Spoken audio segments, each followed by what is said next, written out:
Probably the most difficult habit of mind we want to get into with academic writing is the signal phrase use. Well integrated writing is something readers expect and appreciate, and it's the choppy writing that will turn them away every time. If you have paragraphs that are 80% theirs, 70% theirs, and then you give no indication why the quote that you use is at all important, they're not going to. So you have to build credibility and to show that you know why a source is credible. Those two functions are what signal phrases do. Readers are critical and doubt. They may even be skeptical and cynical and all those nasty connotations. But what they are is they're waiting for you to do something. And a signal phrase is that setup. It's also like a baton in a track race, in a relay, where you're handing off the material to someone else, and it shows that as well, especially in a summary where there's no quotation marks. That's important. So you can always pause it and read through this if you'd like, but want to get right to a signal phrase. So here's an example from a worksheet I share. And let's say we had this chunk of a quote, and the bold-faced part is what we actually want to use. So here's that quote.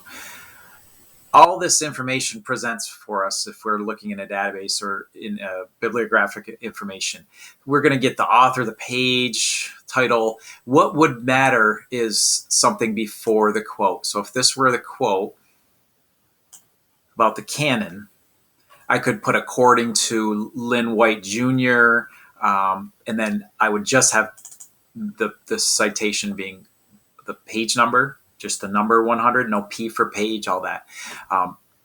That would sort of set it up, although I've just name dropped, and Lynn White Jr. is probably nobody to you or to me yet. So one thing you can do, and you have to be careful, is say I go into a browser and I go to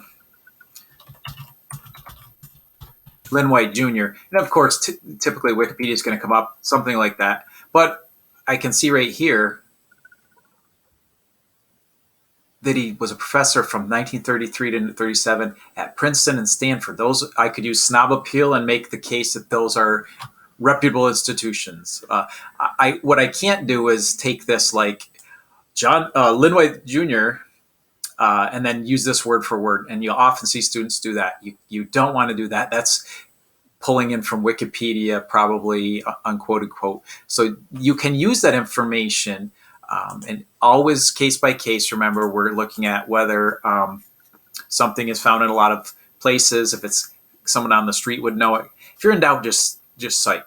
So we don't want to have a double citation here, but what we want to do is like why you could say reputable academic historian, or some kind of lead-in that gives that information. Basically, Snob Appeal is one for name dropping. You could look up other books. If he wrote 8 books on the topic, that kind of thing. So then anybody can quote. We can say, but we want to change up or vary the amount of setup. Style is all about variation and purposeful moves of variety. We also don't want to use him 6 times in a row. But don't forget the citation, like we mentioned, it'd be 100 there if you use his name in the setup. Also, interpretation.